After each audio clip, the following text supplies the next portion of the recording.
Hello प्यारे बच्चों, कैसे हैं आप सब। आशा करती हूँ कि आप सभी अच्छे होंगे। और आप लोग को पता है कि गर्मी छुट्टियाँ ख़त्म हो चुकी हैं, तो हमें पढ़ाई भी करनी बहुत ज़रूरी है। तो हम कुछ पढ़ लें। चलिए आज हम पढ़ते हैं शब्द और वाक्य। ठीक है बच्चों, आप लोगों को वर्ण और स्वर सभी को पता है। तो आज हम पढ़ेंगे कि वर्णों की मदद से ही हम शब्द बना सकते हैं, लेकिन हमें यह ध्यान में रखना होगा कि शब्द वही होते हैं जिनका कोई अर्थ होता है, यानी कि जिसका कोई मतलब हो।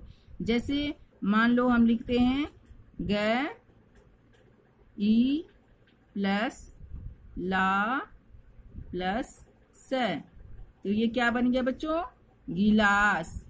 तो गिलास का मतलब होता है एक बर्तन जिससे हम पानी पीते हैं, यानी कि पानी पीने वाला गिलास।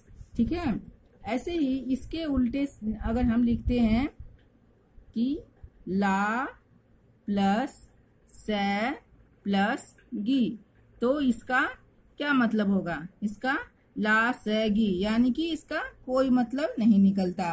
ला स गी यानी कि इसका कोई मतलब नहीं निकलता। ठीक है, तो इसी तरह से जिसका कोई मतलब निकलता है उसको ही हम शब्द कहते हैं।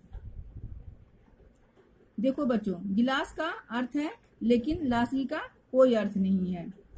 तो आपको समझ में आ गया होगा कि शब्द किससे बनता है। आपको यह हमेशा याद रखना पड़ेगा कि वर्णों के सही मेल से शब्द बनता है। वर्णों के सही मेल से शब्द बनता है। ठीक है, अब हम आगे पढ़ेंगे वाक्य। जिस तरह वर्णों के सही मेल से शब्द बनता है, उसी तरह शब्दों के सही मेल से वाक्य बनता है। अर्थात एक वाक्य वही कहलाता है जो कंप्लीट हो, यानी कि उसका कोई मतलब निकलता हो। जैसे हम लिखते हैं बच्चे खाना मिलकर रहे हैं खा। तो बच्चों इसका क्या मतलब निकलता है? इसका कुछ भी मतलब नहीं निकलता है। बच्चे खाना मिलकर रहे खा, है ना। तो अब इनका कुछ मतलब निकले, ऐसा हम शब्द वाक्य बनाएंगे। अब इनको हम अच्छे से लिखेंगे। अब आइए हम इन शब्दों को मिलाकर लिखेंगे।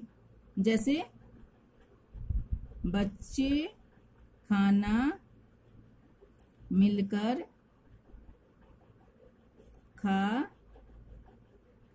मिलकर रहे हैं खा। ठीक है, यहाँ पर सही शब्द सही है, लेकिन इन शब्दों का क्रम सही नहीं है, इसलिए यह वाक्य गलत है। ठीक है, तो इनको बिल्कुल सही लिखने के लिए हमें और अच्छी तरह से लिखना पड़ेगा। अब इन शब्दों को सही जगह पर रखेंगे। तो कैसे लिखेंगे? बच्चे मिलकर खाना खा रहे हैं। ठीक है, अब देखो ये बिल्कुल सही वाक्य बन गया। बच्चे मिलकर खाना खा रहे हैं। ठीक है बच्चों, हमने शब्दों को सही जगह पर रखकर लिखा है। अब यह सार्थक यानी कि कुछ अर्थ वाला वाक्य बन गया। हम ऐसे ही सार्थक शब्द अर्थ वाले वाक्यों का प्रयोग आपस की बातचीत में भी करते हैं।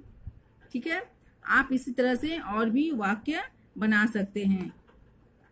ओके, तो आज बस इतना ही।